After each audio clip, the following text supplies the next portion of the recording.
ராதே கிருஷ்ணா. ஸ்ரீமதே ராமானுஜாய நமஹ. யோ நித்யம் அச்சுத பதாம்புஜ யுக்ம ருக்ம வியாமோகதாம் ஸ்ததிதராணி த்ரிணாய மேனே அஸ்மத் குரோர் பகவதோ தயைக்க சிந்தோஹோ ராமானுஜஸ்ய சரணம் சரணம் பிரபக்ஞே. 41வது வாக்கியம்.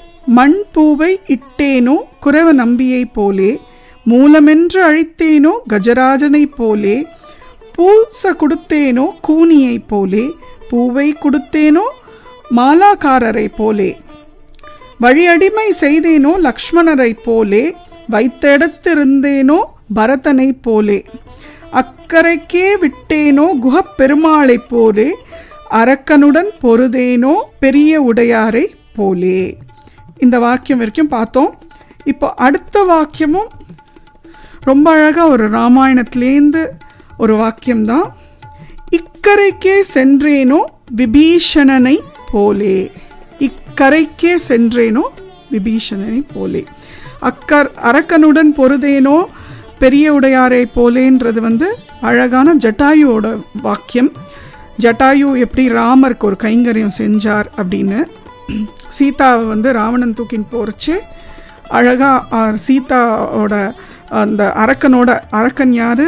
ராவணன். ராவணனோட போர் புரிந்து அவரோட உயிரை விட்டு, ஆனால் அழகாக ராமருக்கு சீத்தையை அபகரித்தது ராவணன் தான் காமிச்சு கொடுத்துட்டு இறந்துட்டார். அந்த மாதிரி ஒரு கைங்கரியம் செஞ்சவர் ஜட்டாயு.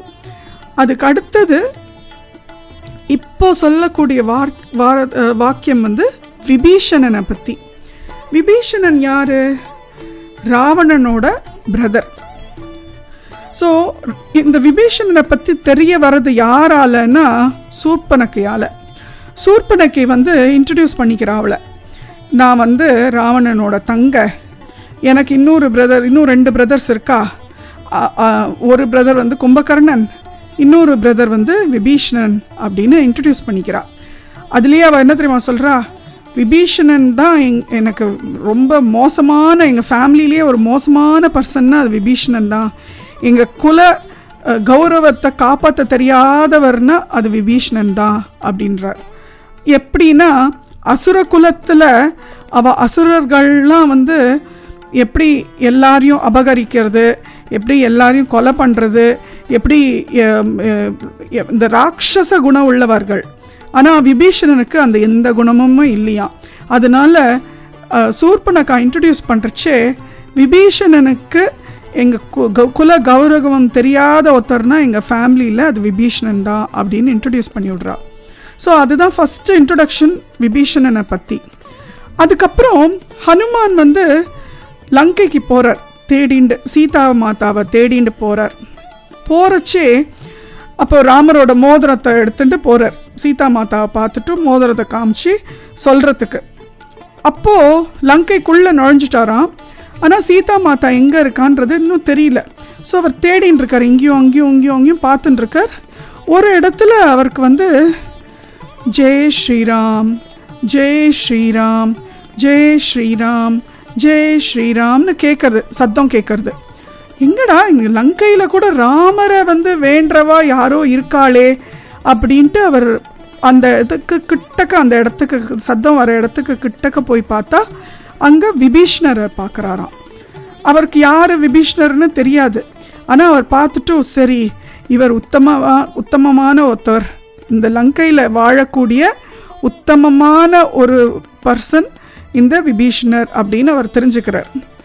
அதுக்கப்புறம் விபீஷணரை போய் பார்த்த உடனே இவர் சொல்கிறார், நான் ராமரோட தூதனாக வந்திருக்கேன், சீதா மாதாவை தேடின்னு வந்திருக்கேன். உடனே விபீஷணன் தான் சீதா மாதா எங்கே இருக்கா, எந்த இடத்துல இருக்கா, அந்த விவரங்கள் எல்லாம் கொடுக்கறது ஹனுமானுக்கு விபீஷணன் தான். அப்போ உடனே ஹனுமானுக்கு ரொம்ப சந்தோஷமாக இருக்குது விபீஷணனை பார்த்து. ஏன்னா லங்கையில் ஒரு ராமரை வேண்டிக்கிற கூடிய ஒருத்தர் இருக்கார் அப்படின்னு ஒரு சந்தோஷம். ஸோ அது 2வது இன்ட்ரடக்ஷன் விபீஷணருக்கு.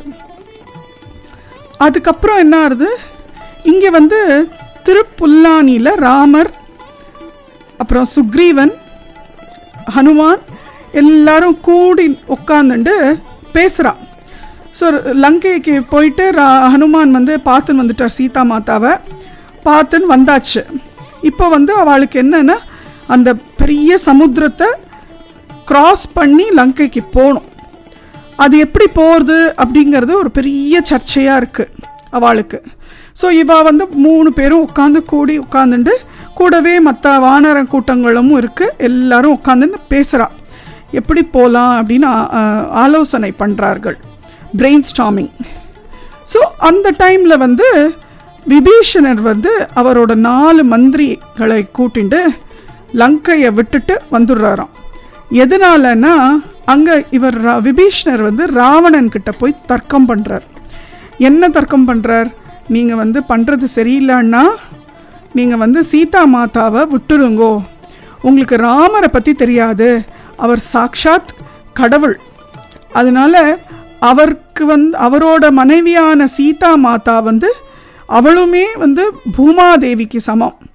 ஸோ அதனால் நீங்கள் இவளை சீதா மாதாவை விட்டுருங்கோ அப்படின்னு சொல்லி தர்க்கம் பண்ணுறாராம். அப்போ உடனே சபையில் எல்லாரும் சேர்ந்து கலாட்டா பண்ணி விட்டுறாராம் விபீஷணரை. நீ யார், இந்த குலத்தில் பிறந்து நீ என்ன பேசுகிற விபீஷணா, நீ இந்த குலத்தில் இருக்கிறதுக்கே லாய்க்கே கிடையாது, நீ போ, இந்த ஊரை விட்டே போ, நீ இந்த நாட்டை விட்டே போ, இந்த குலத்தை விட்டே போ, எங்களுக்கு ஒன்றை மாதிரி ஒரு குலத்தில் இருக்கிற ஒரு பர்சன் வேண்டவே வேண்டாம் அப்படின்னு ராவணன் வந்து சபையில் எல்லார் முன்னாலையும் அவமானப்படுத்தி விபீஷணனை வெளில துரத்திடுறாராம். விபீஷணனும் என்ன பண்ணுறாராம், எனக்கு என் ராமர் இருக்கார் அப்படின்னு சொல்லி மனைவி குழந்தைகள், அவரோட குழந்தைகள் எல்லாம் விட்டு மனைவியை விட்டுட்டு, அவருக்கு நிறைய சொத்து, ஏன்னா அவர் ராஜ பரம்பரை தானே அவரும், ஸோ நிறைய சொத்து சொகம் எல்லாத்தையும் விட்டுட்டு கிளம்புறாராம். அவர் கிளம்புறச்சே அவர் கூட ஒரு 4 பேர் மினிஸ்டர்ஸ் இருக்காளாம். அவளும் எப்படி விபீஷணனோ அந்த மாதிரி அவளும் ராம பக்தி உள்ளவர்கள். ஸோ அவளும் உடனே நீங்கள் கிளம்பினீங்கன்னா எங்களுக்கு இங்கே என்ன வேலை அப்படின்ட்டு அவளும் இவரோட கிளம்பிடுறாராம். ஸோ விபீஷணோட கிளம்பியாச்சு. ஸோ விபீஷணனும் அந்த 4 மந்திரியும் எங்கே வரா, ராமரை பார்க்கறதுக்கு திருப்புல்லானிக்கு வரா, சமுத்திர தடத்துக்கு வரா. சமுத்திர தடத்துக்கு வந்து மேலே ஆகாயத்தில் பறந்து வராவாள்லாம் ஆகாயத்தில் நின்று ராமரை பார்க்குறா. ஸோ இப்போ வந்து திருப்புல்லானி சமுத்திர தடத்தில் இவாள்லாம் ஒரு மீட்டிங்கில் இருக்கா. ராமர், சுக்ரீவன் அண்ட் ஹனுமான் மீட்டிங்கில் இருக்கா. லக்ஷ்மணனும், நான் மறந்துட்டேன் லக்ஷ்மணனை சொல்கிறதுக்கு, கண்டிப்பாக லக்ஷ்மணன் இல்லாத இடமா லக்ஷ்மணன், இவ 4 பேரும் மீட்டிங்கில் இருக்கா.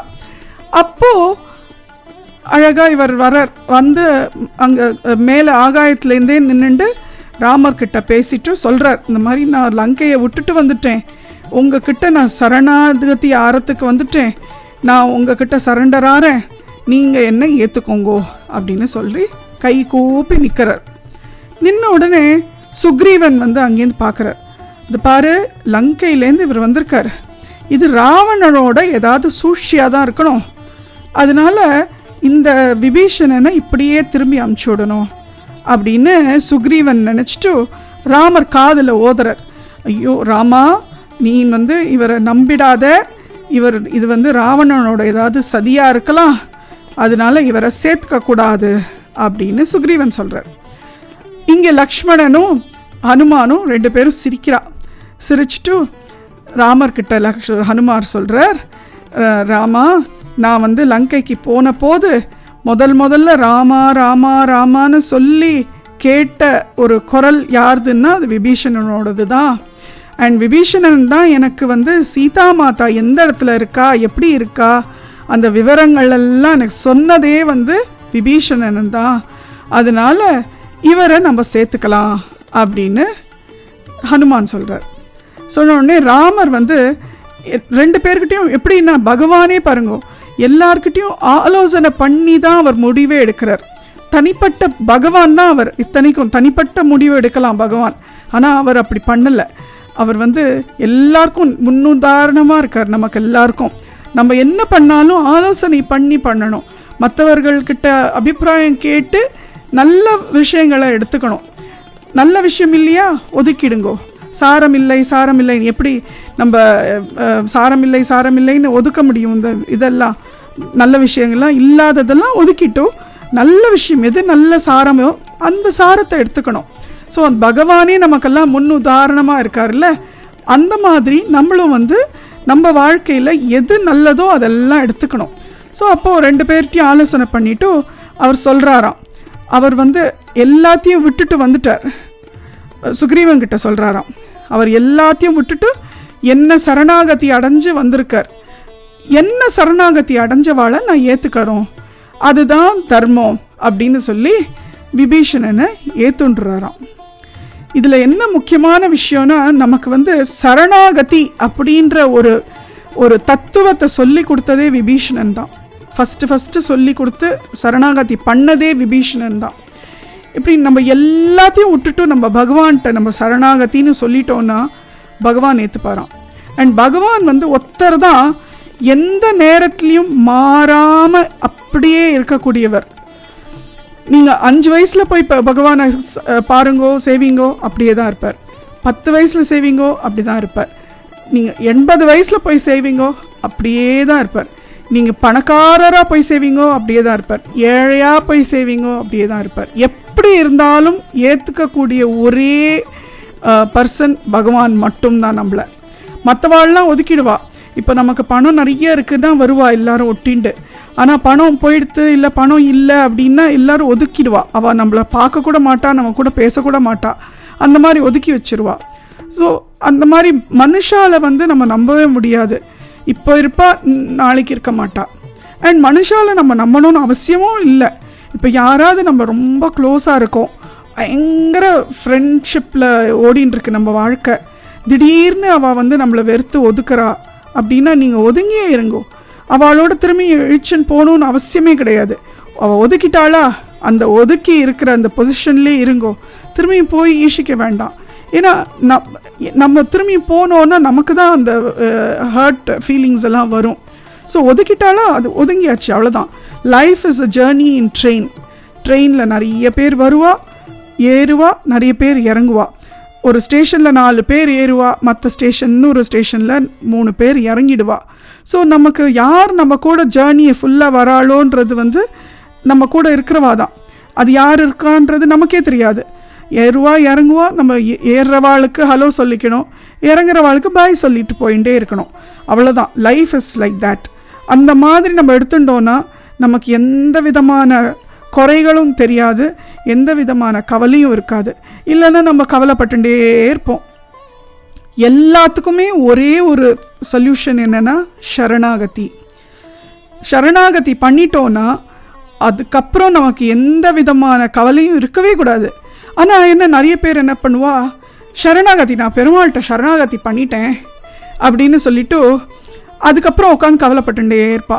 ஐயோ இது நடக்கலையே, என் பொண்ணுக்கு கல்யாணம் நடக்கலையே, என் பையனுக்கு இன்னும் வேலை கிடைக்கலையே, அந்த மாதிரி ஒரு கவலைப்பட்டுட்டே இருப்பா. ஆனால் அப்படின்னா என்ன அர்த்தம், அவள் சரணாகதி ஆக்சுவலாக வாயளவில் தான் பண்ணியிருக்கா, மனசளவில் பண்ணலை. அந்த மாதிரி சரணாகதி மனசளவில் சரணாகதி பண்ணிட்டான்னா இனிமே எனக்கு கவலை இல்லை, பகவான் பார்த்துப்பான், அவன்கிட்ட விட்டாச்சு எல்லா பொறுப்பையும், அவன் எப்படி என்னை வழி நடத்துகிறானோ அப்படி நான் வழி நடந்து நான் போய்க்கிறேன் அப்படின்னு. இப்போ நம்மலாம் ஃப்ளைட்டில் போகிறோம், நமக்கு பைலட் வந்து எப்படி ஓட்டுவார், எத்தனை வருஷம் எக்ஸ்பீரியன்ஸு, அவர் இது வரைக்கும் ஆக்சிடெண்ட்லாம் பண்ணாமல் ஓட்டியிருக்காரா, அதெல்லாம் நம்ம என்ன பார்த்து சர்டிஃபிகேட் வாங்கிண்டா நம்ம ஃப்ளைட் ஏறுறோம், ஃப்ளைட்டில் உட்காடுறோம். பைலட் நம்மளை எந்த டெஸ்டினேஷனுக்கு ஐஷன் போய் நம்மளை அழகாக லேண்ட் பண்ணி விடுவார் அப்படின்ற நம்பிக்கையில் தானே போகிறோம். அதே நம்பிக்கை தான் பகவான்கிட்ட இருக்கணும். பகவான் நம்மளோட பைலட், நம்ம அவரோட ஃப்ளைட்டில் போயின்னு இருக்கோம். அவர் நம்மளை கரெக்டாக அந்த எந்த இடத்துல நம்ம கரை சேர்க்கணுமோ அந்த இடத்துல கரெக்டாக நம்மளை கொண்டு போய் சேர்த்துருவார். ஸோ அந்த நம்பிக்கை இருந்ததுன்னா வாழ்க்கை வந்து ஸ்மூத்தாக இருக்கும். அண்ட் அந்த நம்பிக்கை இருந்ததுன்னா நம்ம கவலைப்பட தேவையில்லை. ஃப்ளைட்டில் உட்காந்து நம்ம கவலைப்படுறோமா, சிச்சோ இந்த பைலட் வந்து ஒழுங்காக ஓட்டுவாரா, இந்த பைலட் வந்து கரெக்டான டெஸ்டினேஷனில் நம்மளை இறக்குவாரா, இல்லைன்னா நம்ம கேரளா போகணுன்னு நினைக்கிறோம், நம்மளை வந்து வேறு மேங்களூரில் போய் விட்டுற போகிறார் அப்படின்லாம் நம்ம நினைக்கிறோமா. ஃப்ளைட்டில் ஏறி உக்காந்தா நம்ம பாட்டுக்கு என்ன சாப்பிட கொடுக்குறா, என்ன இது புக்கு படிக்கணும் அப்படின்றத பார்த்துட்டு நம்ம பாட்டுக்கு தூங்கலாமா அப்படின்னு பார்த்துட்டு தான் நம்ம உட்காந்துன்னு வரோம். நம்ம வேறு எதுவும் யோசிக்கிறது இல்லையே, பைலட்டு ஓட்டுறதை பற்றி அதை பற்றிலாம் யோசிக்கிறது இல்லை. ஈவன் டர்புலன்ஸ் வந்தால் கூட ஏர் ஹோஸ்டஸ் சீட் பெல்ட் போட்டுக்கோங்கன்னு வா, சீட் பெல்ட்டை போட்டுன்னு நம்ம பாட்டுக்கு இருக்கோம். அப்போ கூட நம்ம கவலைப்படுறதில்ல இல்லையா? அந்த மாதிரி தான் டர்புலன்ஸுன்றது சின்ன சின்ன கவலைகள் நம்ம வாழ்க்கையில். ஸோ அதெல்லாம் வந்து மீண்டு வரத்துக்கு நம்ம சரணாகதி பண்ணிட்டோன்னா எந்த கவலையும் நம்மளை வந்து தாக்கவே தாக்காது. ஸோ இந்த விஷயத்தை சொல்லி கொடுத்ததே விபீஷணன் தான். அது மட்டும் இல்லையா, அப்போது விபீஷணனை சேர்த்துன்றா இவாள்லாம் சேர்ந்து. ராமர் சொல்லிடுறா, சரி விபீஷணன் நம்மளோட வந்துட்டோம் அப்படின்னோடனே விபீஷணன் கூட 4 மினிஸ்டர்ஸும் வரா. பகவான் வந்து அந்த 4 மினிஸ்டர்ஸ் ராமரை நம்புறாளா இல்லையா அதெல்லாம் கூட கேட்கலையாம். விபீஷணன் கூட வந்தாச்சு, அவளையும் சேர்த்துக்கணும் அப்படின்ற ஒரு இதுதானா, எண்ணம் தானா. அழகாக 4 பேரையும் சேர்த்துன்றா, விபீஷணனை சேர்த்துன்றா. இப்போ எல்லாரும் உட்காந்து ஆலோசனை பண்ணுறா, எப்படி போகலாம், இங்கேருந்து லங்காவுக்கு ஃபுல்லாக கடலாக இருக்குது, இந்த கடலை எப்படி தாண்டுறது அப்படின்னு பகவான் ராமர் வந்து விபீஷணனிடம் கேட்குறாராம். எப்படி உங்களுக்கு ஏதாவது வழி தெரியுமான்னு கேட்டபோது விபீஷணன் சொல்கிறாராம், நீங்கள் கடல் ராஜாவுக்கு சரணாகதி பண்ணிடுங்கோ அப்படின்னு சொல்கிறாராம். எப்படி பாருங்க, விபீஷணன் ராமருக்கு சரணாகதி பண்ணி அவருக்கு நல்ல கதி கிடைச்சதுனால ராமருக்கே வந்து கடல் ராஜா கிட்ட நீங்கள் சரணாகதி பண்ணுங்கோ, அப்போது கடல் ராஜா உங்களுக்கு அனுமதி கொடுத்து இந்த கடலில் வந்து உங்களை போக விடுவார் அப்படின்னு. ஸோ இந்த மாதிரி ஒரு அழகான அந்த சரணாகதின்ற ஒரு விஷயத்தை சொல்லி கொடுத்தது இந்த விபீஷணன் தான். இந்த விஷயத்தை தான் பெண் பிள்ளை பிடிச்சுட்டு சொல்கிறா, இந்த மாதிரி அடியாள் வந்து வைத்தமாநிதி பெருமாள் கோவிலில் இருக்கேன், இது ஒன் ஆஃப் த திவ்ய தேசம்ஸு, அழகாக நவ திருப்பதியில் ஒரு திருப்பதி இது, இவ்வளோ விஷயங்கள் இருக்குது. நம்மாழ்வார் இங்கே வந்து அவ்வளோ அழகாக பாசுரங்கள் எழுதியிருக்கார். அவ்வளோ நல்ல மதுரை கவி ஆழ்வாரோட ஊர். இவ்வளோ இருந்தும் எனக்கு வந்து சரணாகதி பண்ணி இந்த ஊர்லேயே இருக்கணும்னு அடியாளுக்கு தோணலையே. அடியாள் வந்து ஒரு மொசல் புழுக்க சுவாமி, வரப்பில் கிடந்தா என்ன வயலில் கிடந்தா என்ன, என்னால் எந்த பிரயோஜனமும் இல்லை சுவாமி, அதனால நான் இந்த ஊரை விட்டே போகிறேன் சுவாமி அப்படிங்கிறாளாம். ஸோ இந்த விஷயத்தை கேட்டு ராமானுஜர் அப்படியே அசந்து போகிறாராம். ஏன்னா அங்கே விபீஷணன் வந்தது, அவர் வந்து ராமரிடம் சரணாகதி அடைஞ்சது, இதெல்லாம் லக்ஷ்மணனாக இருந்து பார்த்துருக்கார் ராமானுஜர், இந்த ராமானுஜர். அதனால் அத்தனை விஷயமும் அவருக்கு அப்படியே ஃப்ளாஷ்பேக் மாதிரி வருதான். திருப்புல்லானியில் அந்த ராமர் வந்து அவ்வளோ, திருப்புல்லானியில் வந்து அந்த பெருமாள் கம்பீரமாக இருப்பார். உங்களுக்கு டைம் கிடச்சிதுன்னா திருப்புல்லானி போய் பாருங்கோ, அவ்வளோ பியூட்டிஃபுல் பிளேஸ். சரணாகதி அப்படின்றது வந்து நமக்கு தெரிஞ்ச இடம் திருப்புல்லானியில் விபீஷணன் ராமர் கிட்ட பண்ணது தான். ராதே கிருஷ்ணா, ஸ்ரீமதே ராமானுஜாய நமஹ.